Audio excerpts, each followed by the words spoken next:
بسم اللہ الرحمن الرحیم. ناظرین حاضر خدمت ہوں نئے پوڈ کاسٹ کے ساتھ. رمضان المبارک میں ہمارے جو پروگرام کی سیریز ہے وہ جاری ہے، اور آج ہمارے ساتھ موجود ہے مفتی زاہد محمود صاحب. مفتی صاحب، آپ کا بہت شکریہ، آپ ہمارے پاس تشریف لائے آج اسٹوڈیو میں. سر بہت شکریہ آپ کا جی، کہ آپ نے بلایا اس اہم موضوع کے لیے۔ تو آج کا ہمارا موضوع نماز کا ہے. نماز دین کا ستون ہے، ہمارا اہم رکن ہے. لازمی نماز پڑھنی چاہیے، اور نماز کے بارے میں جو احکامات ہیں اس کے بارے میں تھوڑی سی روشنی. بسم اللہ الرحمن الرحیم۔ نماز دین اسلام کا بہت اہم اور بنیادی رکن ہے، اور عبادات میں اس کی ایک انفرادیت اہمیت ہے۔ دین اسلام میں قرآن کریم میں اس کے واضح احکامات بھی ہیں، اقیم الصلاۃ و آتوا الزکوٰۃ۔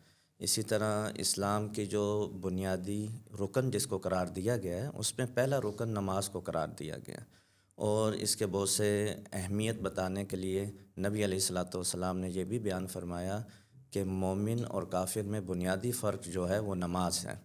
اور اسی طرح نماز، جس کی نماز اچھی ہے وہ باقی عبادات، باقی معاملات میں بھی اچھا ہوگا۔ قرآن کریم میں ہے ان الصلاۃ تنہی عن الفحشاء والمنکر، کہ بے شک نماز بے حیائی سے روکتی ہے اور بری باتوں سے روکتی ہے۔ تو وہ نماز جو اس کے احکامات ہیں اور جو اس کی شرائط کے مطابق ادا کی جاتی ہے، اللہ تعالیٰ کے خوف خشیت کے مطابق، تو وہ یقیناً انسان کو بے حیائی اور بری باتوں سے روکے گی۔ اور یہ ہمارے معاشرے کے لیے بہت بنیادی چیز ہے کہ بے حیائی اور بری بات اگر معاشرے میں ختم ہوتی ہے تو اس میں بنیادی کردار اس اہم عبادت کا بھی ہے اس میں۔ نماز نماز جو فرض نماز ہے، اس کے علاوہ جو نوافل ہیں یا سنت ہے، اس کی ادائیگی کے سلسلے میں جستجو سے ادا نہیں کرتے فرض نماز کے علاوہ. تو ہر نماز کے ساتھ جو یہ ہے اس کے بارے میں تھوڑا سا بتائیے کہ کیا. بنیادی طور پر جو فرائض ہیں، جی، تو اس میں تو کسی قسم کی کمی کوتاہی کی گنجائش بالکل نہیں. شرعاً نہیں ہے۔ اگر کسی وجہ سے اگر کوئی فرائض رہ گئے ہیں اور وہ فرائض ادا نہیں کر سکا، تو شریعت میں ہے کہ اس کی قضا کرے گا وہ۔ اور البتہ اس کے ساتھ بعض ایسی ہیں کہ سنت ہیں، اور بعض کی بہت زیادہ تاکید آئی ہے۔ نبی علیہ الصلاۃ والسلام نے بارہا مواقع پر ان کی تاکید فرمائی ہے، تو ان کو بھی بلا عذر یا بلا وجہ چھوڑنا ٹھیک نہیں ہے، اور اگر کوئی اس کی عادت بنا لیتا ہے تو شرعاً وہ گناہ گار ہے اس پر۔ البتہ بعض نماز کے ساتھ ایسی عبادات ہیں، نوافل ہیں یا ایسی سنتیں ہیں جس کی تاکید نہیں ہے، تو اگر وقت ہے تو اس کو بھی پڑھنا چاہیے، بلا وجہ اس کو بھی نہیں چھوڑنا چاہیے، کیونکہ حدیث مبارکہ میں آتا ہے کہ قیامت والے دن جو فرائض میں کمی ہوگی وہ انہی چیزوں سے پوری کی جائے گی، تو ان کی بھی بہت اہمیت ہے۔ اور اگر بالفرض کسی سے نماز رہ جاتی ہے تو اس کے اندر فرائض کی قضا ہوگی، اور اسی طرح وتر کی قضا ہوگی۔ البتہ جو سنتیں ہیں اور نوافل ہیں ان کی قضا نہیں ہوگی اس میں۔ ٹھیک ہو گئی. جمعۃ المبارک ایک اہم دن ہے دین اسلام میں، اس کی بڑی اہمیت، بڑی فضیلت بیان کی گئی ہے. اس کے بارے میں تھوڑا بیان کیجئے کہ کافی اس میں احادیث مبارکہ بھی ہیں کہ اگر آپ نے ایک جمعہ چھوڑ دی ہے، دو جمعے چھوڑ دیے، تھوڑا سی اس پہ روشنی ڈالیے. کہ جمعہ ایک اجتماعی عبادت ہے، اور بنیادی طور پر اس کو عید کا دن بھی ایک طرح کا قرار دیا گیا ہے، اور یہ ہجرت کے بعد باقاعدہ اس کے احکامات تفصیلی نازل ہوئے، تو کیونکہ یہ ایک اجتماعیت ہے، اس کے اندر تمام لوگ ایک اہم دن پر، ایک اہم موقع پر اکٹھے ہوتے ہیں، تو اسی طرح اس کی معاشرے کے لیے بہت ضروری ہے کہ انسان اپنے تمام کام چھوڑ کر، ایک تو یہ فرض ہے ہی ہے، ادا کرنا ہی ہے اس میں، اس کی جو شرائط وغیرہ ہیں۔ دوسرا یہ ہے کہ اگر کوئی شخص اس کو چھوڑتا ہے جان بوجھ کر، یا کوئی عذر نہیں ہے اس کو، بلا عذر سستی کی وجہ سے چھوڑتا ہے، تو حدیث مبارکہ میں اس کا مفہوم ہے کہ کوئی شخص جان بوجھ کر اگر کوئی نماز جمعہ چھوڑتا ہے تو اس کے دل پر مہر لگا دی جاتی ہے۔ بعض روایات میں آتا ہے کہ اس کے دل پر سیاہی کا دبا لگ جاتا ہے، اور اسی طرح اگر وہ 2 سے 3 دفعہ جمعہ چھوڑ دیتا ہے تو اس کا دل سیاہ ہو جاتا ہے۔ اور بعض روایات میں آتا ہے کہ اس کو منافق لکھ دیا جاتا ہے، اور ایسی چیز پر لکھ دیا جاتا ہے کہ جو مٹتا نہیں ہے قیامت تک۔ البتہ توبہ استغفار کرے گا، سچے دل سے کرے گا، تو یہ اس کے جو نفاق ہے وہ اس کا ختم ہو جائے گا، لیکن اس کی اہمیت بہت زیادہ ہے، اس میں کسی قسم کی سستی نہیں کرنی چاہیے اس میں۔ ٹھیک ہو گئی.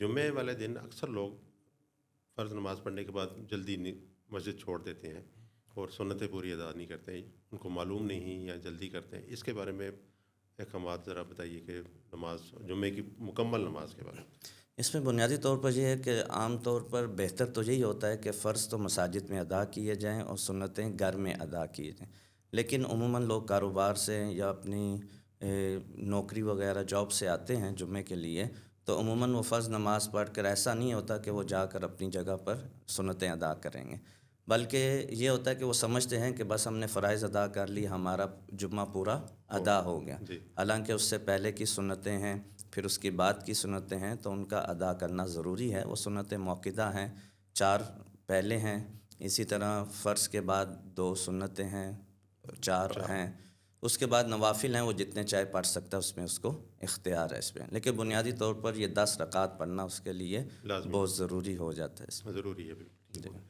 پہلے اگر تاخیر سے بندہ پہنچتا ہے اور فرض نماز شروع ہو جاتی ہے جمعے کی، وہ 4 سنتیں پھر کیسے ادا کریں گے؟ وہ اپنی فرض ادا کرنے کے بعد ان کو ادا کرے گا اس پہلے کے وہ والی 4 بھی ادا ہاں کرے اور باقی 6 ادا ادا ہاں باقی بعد میں ادا کر لیں۔ جی اس میں یہ بھی ہے کہ اگر وہ پہلے دوسری پڑھ لیتا ہے، لیکن یہ کہ بہتر یہ ہے کہ جو پہلے ہیں اس کو پہلے پڑھ لے، جو بعد میں ہیں ان کو بعد میں پڑھ لیں، لیکن ان کا پڑھنا ضروری ہے۔ ضروری 10 پوری۔ جی، جمعے کے خطبہ جو ایک بڑا مبارک سمجھا جاتا ہے اور ماشاءاللہ اس کی بڑی اہمیت ہے، اس کے بارے میں تھوڑی روشنی ڈالیے کہ کیونکہ بنیادی طور پر جب لوگ اجتماعی طور پر اکٹھے ہوتے ہیں تو وہ خطبہ ہی ضروری ہوتا ہے ان کی فکری، ان کی آگاہی کے لیے، اور اس کے کچھ احکامات ہیں۔ عموماً پہلے تو اردو میں خطبہ یا مقامی زبان میں خطبہ دیا جاتا ہے، پھر ٹھیک ہے اسی مفہوم کے مطابق عربی میں خطبہ دیا جاتا ہے، اور خطبے کی بھی شرائط ہیں کہ اس دوران اگر کوئی آتا ہے، کوئی بات چیت بالکل نہ کرے اس کے اندر، بلکہ بعض روایات میں آتا ہے کہ اگر بات کرنے والوں کو وہ خاموش بھی کرواتا ہے دوران خطبہ، تو اس نے بھی غلط بات کی ہے، لغو بات کی گئی ہے، تو پورے اہتمام کے ساتھ اس کو سننا ضروری ہے۔ اور جمعے کے دن ایک گھڑی ہے جس کے اندر قبولیت کا وقت ہوتا ہے، تو بہت سے علماء نے ایک وقت وہ بھی لکھا ہے کہ 2 خطبوں کے درمیان جب امام رکتا ہے تو وہ بھی ایک وقت ہوتا ہے، تو اس دوران بجائے ہم کسی اور کام میں مشغول ہونے کے تو دعا میں مشغول ہونا چاہیے، اور خطبے کے دوران کوئی نماز وغیرہ یا کسی عبادت میں اگر بندہ آئے تو وہ پہلے پڑھ کر آئے، اس دوران وہ اہتمام سے امام کی طرف توجہ کر کے بیٹھ کر خطبہ سنے گا۔ اچھا، جمعے کی اذان اور خطبے کے وقت میں آپ سنتیں ادا نہیں کر سکتے؟ نہیں، اذان، ہاں اگر تو اذان کے فوراً بعد خطبہ ہوتا ہے تو پھر وہ سنتیں نہ اس ٹائم ادا کرے، بلکہ وہ پھر فرض ادا ہونے کے بعد ادا کرے۔ اچھا، آ کے خاموشی سے خطبے میں بیٹھ ہاں، جائے، چاہے خاموشی یہ سے بیٹھنا ضروری ہے۔ چاہے ہماری زبان کا خطبہ جو مولانا صاحب باقاعدہ تقریر کرتے ہیں یا عربی والا خطبہ، دونوں میں شامل؟ اس میں بنیادی طور پر یہ جو عربی خطبہ ہوتا ہے اس کے لیے یہ احکام ہے۔ اچھا، اس کے لیے۔ جی، اچھا مفتی صاحب، یہ فرمائیے کہ آج کل بہت کیونکہ جدید دور ہے، الیکٹرانک میڈیا کا دور ہے، ہر بندہ، میں بھی بہت سارے لوگوں کو جمعہ مبارک کی میسیج بھیجتا ہوں، تو میں تو اپنی طرف سے بڑی خوشی سمجھتا ہوں۔ کیا اس کی کوئی افادیت ہے، بہتری ہے، کیا کرنا چاہیے اس کا؟ بنیادی طور پر تو جمعہ ہے ہی مبارک دن، برکت والا دن ہے، البتہ اس کو شرعی حکم سمجھ کے کرنا، لازمی سمجھ کے کہنا، اور بطور ایک دینی حکم بنا لینا کہ اگر ہم نے کسی کو جمعہ مبارک نہ کہا تو ایسا نہ ہو کہ ہمیں شاید کوئی گناہ مل رہا ہے یا لوگ ہمارے بارے میں منفی سوچیں گے، اس طرح اس نیت سے کہنا پھر تو یہ ٹھیک نہیں ہے، منع ہے اس بارے میں۔ البتہ اگر بغیر اس نیت کے بطور بابرکت دعا کے کہا جاتا ہے تو پھر اس کی گنجائش ہے، کہہ سکتے ہیں، لیکن اس کو خوشی سے رسم اپنے بنا لینا، دوستوں بھائیوں کو کہنا جمعہ مبارک، خوشی سے کہنا اچھی بات ہے، لیکن لیکن لازم نہیں۔ لیکن اس پہ ضروری ہے کہ اس کو شرعی حکم نہیں سمجھنا، یا یہ کہنا کہ یہ کہنا ہے تو پھر ہی جمعے کے بارے میں ہاں، ہمارے ٹھیک ہو جو گیا ایک دوسرے سے ریلیشن ہے وہی ہوگا، جی تو یہ ہو سکتا ہے کہ لوگ اس کو دینی حکم بنا لیں، تو شرعی حکم نہیں ہے، البتہ دعائیہ یا بطور دعا کے کہ برکت ہو آپ کے دن، اس طرح کہنے میں گنجائش ہے، لیکن بہت زیادہ اس کے اندر اہتمام کرنا، میسج کرنا، یہ ٹھیک نہیں ہے اس میں۔ اچھا، اکثر ہم لوگ شہر سے باہر جاتے ہیں تو نماز کے سلسلے میں تھوڑی سی لوگوں کی انڈرسٹینڈنگ درست نہیں ہے، قصر نماز کے بارے میں بیان فرمائیے۔ قصر نماز کے لیے یہ کہ مسافر جو ہوگا وہ نماز جو اس کے فرائض ہیں وہ آدھے ہو جائیں گے، جو جیسے 4 والی نماز 2 ہو جائے گی، 2 تو 2 ہی رہے گی، اسی طرح 3 جو مغرب کی نماز ہے وہ بھی 3 ہی رہے گی، تین، وہ آدھی نہیں ہوتی۔ ٹھیک ہو گیا۔ اور اس میں یہ ہے کہ مسافر وہ ہے جو 15 دن سے کم قیام کی نیت سے کسی ایسی جگہ پہ جائے جو تقریباً 77 کلومیٹر سے زیادہ سفر 15 دن بنتا سے ہو، کم، 15 دن سے کم، ایک ہفتے کے لیے گئے ہیں، 10 ٹھیک دن ہے۔ کے لیے کہیں گئے ہیں تو وہ مسافر ہی شمار ہوں گے۔ جب وہ مسافر ہیں تو وہ وہاں پر قصر کریں گے، اور البتہ اگر وہ سفر جاری نہیں ہے تو اس دوران فرائض پڑھنے کے بعد اگر وقت ہے تو سنتے پڑھ لے، لیکن ان کی تاکید وہ نہیں رہتی جو مقام پر ہوتی ہے، تو البتہ اگر موقع ایسی جگہ پر ہے یا قیام ہے اس کا، تو بہتر ہے کہ وہ باقی سنتیں بھی ادا کر لے۔ البتہ قصر نماز ہوگی جب وہ گھر سے سفر کی نیت سے نکل گیا اور آبادی یا شہر سے نکل گیا، تو اس کے بعد جہاں بھی قیام کرے گا تو وہاں اپنی قصر نماز پڑھے گا اس میں۔ اس کا مطلب ہے جب ہم عمرہ کے لیے حج کے لیے تشریف لے کر جاتے ہیں، 15 دن سے زیادہ ہمارا قیام ہوتا ہے، تو پھر وہ قصر نہیں رہے گا؟ اس میں یہ ہوتا ہے کہ مکہ میں کچھ دن قیام ہوتا ہے، کچھ دن مدینہ میں اچھا، وہ ہوتا بدل ہے، جاتا تو ہے۔ اس وجہ سے اگر 15 دن سے کم ہی ایک جگہ پر قیام ہے تو وہاں پر وہ مسافر رہے گا۔ البتہ جماعت کے ساتھ جب نماز پڑھتے ہیں تو وہاں پر اس کو مکمل امام کے ساتھ مکمل نماز پڑھنی پڑتی ہے۔ تو اگر وہ مسافر بھی ہے اور جماعت کے ساتھ نماز پڑھ رہا ہے اور امام مقیم ہے وہاں کے، تو وہ پوری نماز ہی پڑھیں گے اس میں۔ نماز جنازہ کی تھوڑی سی بیان فرمائیے کہ کیا اہمیت ہے، اور اہل محلہ کو اور رشتہ داران کی شرکت کیوں لازمی ہے یا نہیں لازمی، یا تھوڑا سا اس میں روشنی ڈالیے۔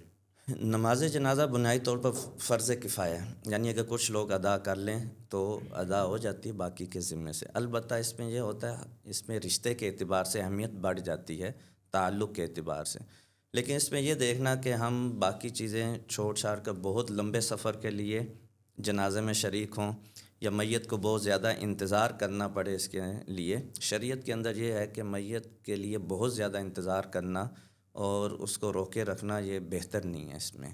تو لہٰذا اگر بہت دور سے آنے والے ہیں اور جس پہ میت کے خاص کر ایسا موسم ہے کہ میت کی وہ جسمانی حالت بدلنے کا اندیشہ ہو، تو اتنا زیادہ انتظار نہیں کرنا چاہیے اس جلدی کے کرنا۔ اندر، جلدی کرنا چاہیے اس کے اندر۔ مفتی صاحب، آپ کا بہت شکریہ، آپ نے ہمیں ٹائم دیا اور بڑی مفید باتیں کی نماز کے بارے میں، لازمی اسلام کا رکن ہے۔ ناظرین، آپ نے آج رمضان المبارک کے سلسلے کا ایک یہ پروگرام دیکھا، ہمارا نماز کے بارے میں بڑی اچھی گفتگو کی مفتی صاحب نے۔ انشاءاللہ جلد ملیں گے کسی نئے پروگرام میں، نئے پوڈ کاسٹ کے ساتھ۔ ہمارے ساتھ رہنے کا بہت شکریہ، تھینک یو ویری مچ۔